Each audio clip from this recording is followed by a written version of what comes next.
Hi, everyone. Thanks so much for joining us here on the Daily Racing Form YouTube. I'm Gino Buccola alongside Mailloux with producer Bobby helping us out on a big weekend over at Laurel Park. The Preakness is coming up on Saturday, and we have Preakness past performances available right now for you at shop.drf.com. You can get the past performances, the betting strategies. Got the call up to the big leagues, Ashley. I'm going to be doing the betting strategies with David Aragona this weekend. So if anyone, if you know, we're not getting you winners, I can get all the negative comments coming right at me. So bring them on. Hopefully we're leading you into the winner's circle. Shop.drf.com. Pimlico Special, Ashley, is one of the Friday features. You just always think about Preakness time when Pimlico Special is coming up. And this race is a solid race on field. We don't have any like big monsters in the older horse division, but I think it's a pretty competitive group where you can probably make a case for 5 or 6. Like look at the morning line odds. The only one who's really dismissed on the morning line is Xcellent Start, and everybody else is what, 6 to 1 or below. So while you don't have a bunch of graded stakes winners from top to bottom in this field, it is a pretty competitive field that I think any one of 5 or 6 could win this thing. Yeah, I completely agree. I mean, I thought it was tough to go through it and try to assess, what sort of trips horses are going to get, or what are the fractions going to be like early going a mile and 3/16ths. And, kind of looking at some of the last out efforts, sometimes it's tough to say, who finished behind them, right? And we're going to talk about some of these races where they weren't the biggest fields as of late. But I thought from a betting perspective, even though it is a field of 7, it could be very interesting.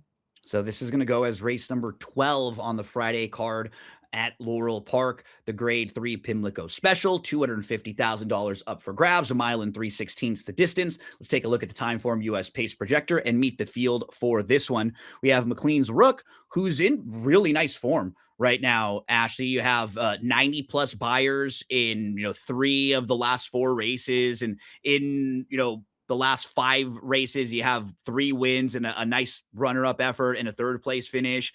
Beat a horse last time out that came back to win their next start. Restricted stakes place. He's won half of his 8 career starts, but this is going to be a little different. He's going to step up to the graded stakes level and face a bit tougher in here, but you can understand why the connections would do so right now, coming off of that win at Colonial last time out. Where do you stack Maclean's Rook in this field? Yeah, Maclean's Rook, I think, is a little intriguing. Kind of look at him. He's done very little wrong. I think he's just really developed more as a dirt horse as you look at his kind of final races of last year and then his first 3 of the year. I thought it was nice to see him get the win last time at Colonial. I do think he got the setup, though. They did go sub 46 to the half. And at Colonial, we talk about it can be speed favoring, but the speed backed right out of it. So the horses that ran well there were closing from off of it. I think the horses that finished directly behind him, Gino, they're kind of like your overnight handicap sort of horses. So I thought, Yep. Luramin and Sharp Tones, they're respectable. One of them came back to win next out. I'm curious to see the trip that he gets here. Time form suggests he's going to be quite forward. That could certainly be the case, especially when you look at his races, say 3 and 5 back, where, now at the extended distance coming out of a mile and a 16th, a 1 turn mile and a 16th to a mile and 3/16ths, I think he's going to be forward. I don't think they're going to go all that quick here.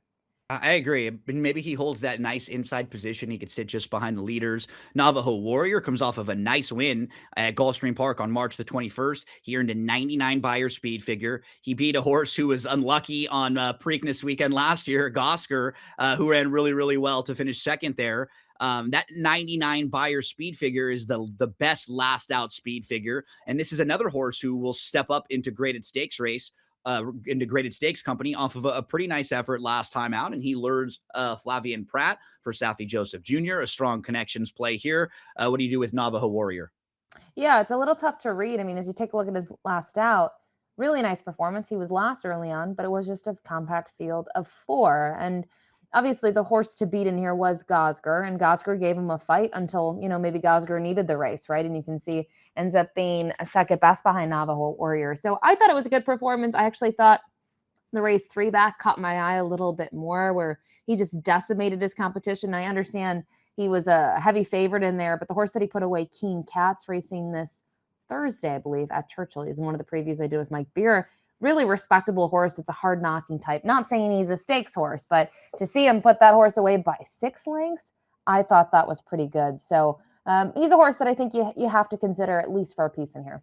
Siro is probably one of the more consistent horses at this level over the last couple years because a lot of these horses have kind of gone in and out of form, Ashley. But you sort of know what you're going to get with this guy. He's going to drop back. He's going to make one late run. If they go quick enough early, he will come running. If they don't go that fast early on, he'll probably have a tough time getting into the winner's circle, but he still Mhm. comes running and hits the board. So you know what you're going to get. Those last three races, really consistent. I mean, look at the four speed figures in a row: 94, 92, 93, 94. That's just like clockwork. Whereas we're kind of not sure exactly what we're going to get from a lot of these horses race in, race out, race out. You sort of know what you're going to get from this guy. I thought he had a pretty huge gallop out last time out, too. He was fourth in this race last year. He's multiple graded stakes placed. And I'll say if he is 6-1 or so, I think that's a very, very fair price for him in this race because he does seem like just a solid fit in a race with a lot of questions.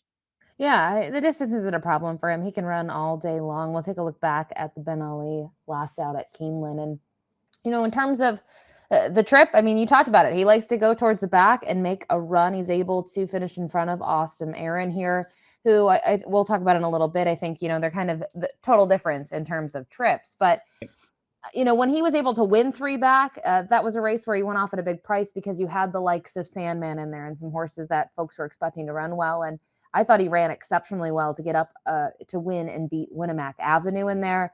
Third behind Skippy Longstocking and Macman. Macman had a good winner down at Oaklawn Park. So I've always been a fan of this horse. Sometimes his running style gets him in trouble, but I know that he can go the distance. I think the pace is going to be honest. It's not going to be quick, but it's just going to be reasonable. And that's really all he needs. He doesn't need them to go blazing, Gino. No. He needs, them to get a little bit tired. And we know that he'll be rolling late.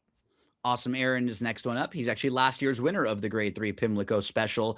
And you wonder, just sort of looking at the form, if this was the race that Norm Cassie had circled and was kind of pointing to try to get him back to again, because he runs that big 100 buyer speed figure. And then they step him up and he's in the Suburban and in the Charlestown Classic. He really didn't run all that poorly in the Charlestown Classic. Suburban, he seemed a little overmatched there against a pretty good group. And then the Battery Park was his final start of the year. It was on a muddy track. It looked like he needed his first start of the year against New What's New. I thought he stepped forward pretty nicely in the Ben Ally.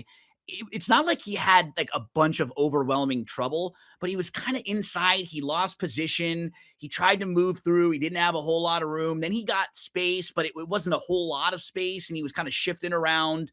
I think in this spot, he might be either on the lead or sitting pretty close to it. So I feel like he'll get a good run for your money in this race. Third start of the form cycle, Johnny V jumps aboard. And I think this was probably the race they had in the back of their mind and maybe trying to work backwards from the Pimlico Special. So awesome Aaron in here, 9-2 morning line. Ashley, what do you think? Yeah, I thought he took a step forward second time out. I mean, the first race, a tough spot at Oaklawn. Also even tougher when you had to get kind of cooking on the front end with New What's New, who just had a Yeah. sensational winter and just, triple digit buyers all the way. And, we hadn't seen him since September. So I can draw a line through his return. I did think he took a step forward. You've mentioned he won this race last year. I think just having, the two races under belt, one at a mile and 3/16 helps him. And unlike most of the others that we talked about, I mean, he is going to get a forward trip in here. That's where he does his best work. And that's never a bad thing to see Johnny V climb back aboard. Yeah, can you take one more step forward up towards his best races, right? If you look at the speed Yep. figures and the way they've progressed, we move to Excellent Start. He has a win at Laurel. That's a positive. And an 11-time winner, another positive. But he's a deep closer with the lowest buyer top in the field. He has spent the bulk of his career at Charlestown, Ashley, and he just feels like he'd need a career best.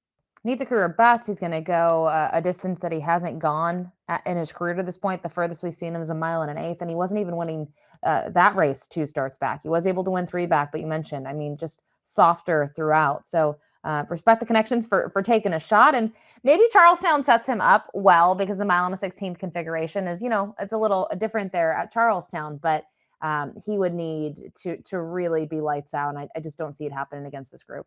Duke of Duval's getting some class relief in here. I mean, the last two races, he was behind White Abarrio, Sovereignty, Journalism, and Skippy Longstocking two starts back. So those are four of the top older horses in training right now. And honestly, Ashley, he just really couldn't go on with the top three last time out when those really three nice horses went to the lead and they were kind of playing cat and mouse early on. he just didn't really have the class to keep up with him. I mean, you don't have to go too far back. That grade 3 mineshaft 3 races back behind Hit Show and Accelerize, it's not a bad effort when he finished 4th, only beaten a couple lengths. He won the race prior to that. And hey, you get the Kentucky Derby winning jockey, Jose Ortiz, jumping aboard. That has to be a positive for Duke of Duval. He's a tough read for me for the fact that when I look at his last 3, I just wanted a bigger kick from him, and we haven't seen that. And you kind of look at his wins, and it's maybe me being a little too critical and harsh. I just don't know what he necessarily, finished in front of in those races. I think this is going to be a test for him. With that said, do I think he can get a piece? Yes. Do I want him at 5-1? No. I think he's going to get bet too, just off of those last 2 running lines where people see Yep. White Barrio, Sovereignty, Journalism, Skippy Longstocking. They're going to play him on the class relief too for these connections. Sounds like he's going to be shorter than me and Ashley really want to take in this spot. Let's round things out with Yo Daddy, stakes winner, multiple graded stakes placed, has won 2 of the last 3.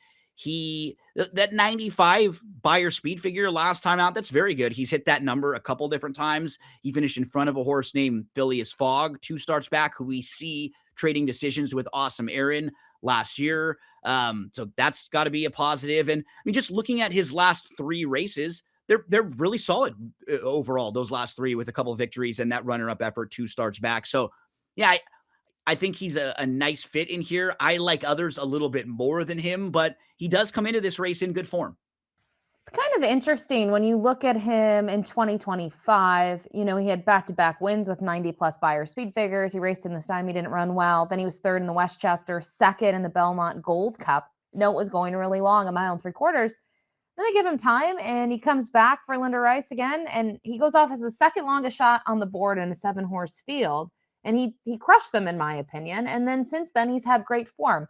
The Stymie this year, 3 good horses, but it was a 3-horse race. So I don't know how much credit you give him for that. I would agree. I think you go to the Excelsior and you say, hey, that was a pretty solid race. It was going 1 1/4 miles.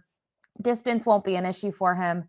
I'm just curious to see what he can do outside of New York, because it's the only place that we've seen him in recent times. And this might be a little different for him. I think, in terms of trip, where is he going to be? Time form probably has it right, where I do think horses such as the 3 and the 5, they are going to be further back than him, but he's still going to have to come with a big run late.